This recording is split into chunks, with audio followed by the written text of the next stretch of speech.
শেরপুরের নালিতাবাড়ী উপজেলার বাঘবের ইউনিয়নের সন্ন্যাসীভিটা গ্রামে এক অসহায় পরিবারকে বিশুদ্ধ পানির সুব্যবস্থা করে দিয়েছেন উপজেলা নির্বাহী কর্মকর্তা ইউএনও ফারজানা আক্তার ববি।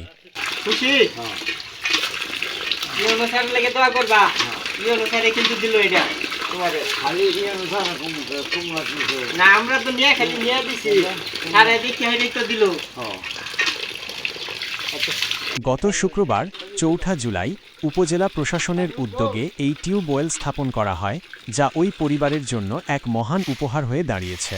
বিগত ৩ থেকে ৪ বছর ধরে ৮০ বছর বয়সী মোহাম্মদ মোকছেদ আলী ও তাঁর পরিবার বিশুদ্ধ পানির অভাবে দুর্ভোগ পোহাচ্ছিলেন। পানির জন্য তিনি প্রায়ই অন্যের টিউবওয়েল থেকে পানি সংগ্রহ করতেন, যা তার দৈনন্দিন জীবিকার জন্য একটি বড় চ্যালেঞ্জ হয়ে দাঁড়িয়েছিল। তার এই সমস্যাটি স্থানীয় প্রতিনিধি সারওয়ার হোসাইন এবং জবাবদিহি প্রতিনিধি আমানুল্লাহ আসিফের মাধ্যমে ইউএনও ফারজানা আক্তার ববির নজরে আসে। বিষয়টি শুনে ইউএনও তৎক্ষণাৎ ব্যবস্থা গ্রহণ করেন এবং সংশ্লিষ্ট এলাকার স্থানীয় প্রশাসনের তত্ত্বাবধানে দ্রুত সময়ে এই টিউবওয়েল স্থাপন করা হয়। এ বিষয়ে মোহাম্মদ মোকছেদ আলী বলেন, আমি লেবু বিক্রি করে সংসার চালাই।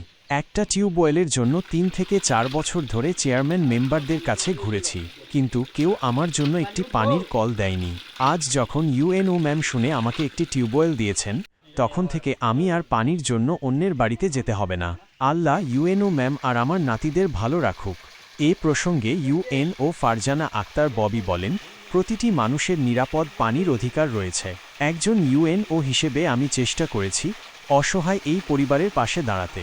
তিনি আরও বলেন, এ ধরনের উদ্যোগ অব্যাহত থাকবে, যাতে এলাকার প্রতিটি অসহায় পরিবার পানির সমস্যা থেকে মুক্তি পায়।